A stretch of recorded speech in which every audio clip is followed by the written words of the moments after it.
Hi, I'm Bernadette Boas. If you had asked me 5 years ago would I ever consider writing a book or a screenplay, let alone both, I would have thought you were absolutely nuts.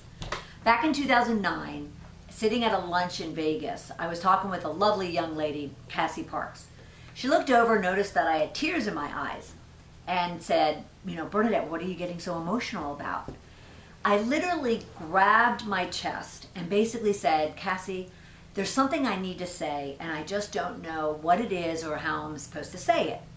And she said, what do you mean? And I said, well, for so many years, I was such a nasty person. And then, since then, I was able to shed the corporate bitch that I was, and I'm such a happier person now.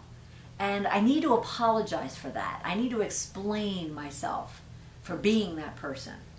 And she looked over at me and she said, that's a book. And I was like, excuse me? She said, that's a book.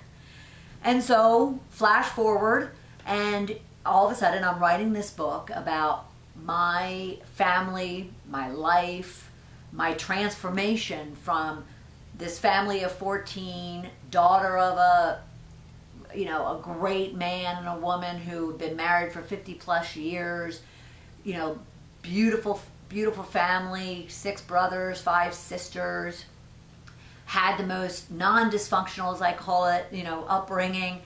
And yet, as I transformed into and transitioned to like early 20s, I all of a sudden became, such a nasty person. And so I decided that I needed to explain that and to understand it myself, quite honestly. So I went on and wrote Shedding the Corporate Bitch, my first book. Since then, I published it in 2011.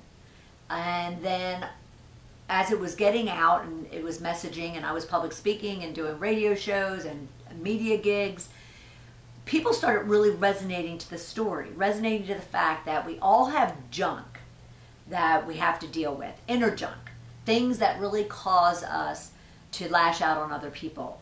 And even through that process, I realized that the bitches that I was talking about weren't people. They were the inner fears, insecurities, doubts, negativities, and ugly belief systems that we have of ourselves that cause us to lash out on other people. And the story began to resonate. The message began to resonate. Even the tips and the advice and the tough love that I started, providing resonated with so many people. And all through that time, people were saying this would make a great story for the movies. Very much like a Devil Wears Prada, Mean Girls, all the other bitch type of movies. And yet, this one would look at the witch herself and really try to get in and get under her skin to understand why she's the type of person that she is.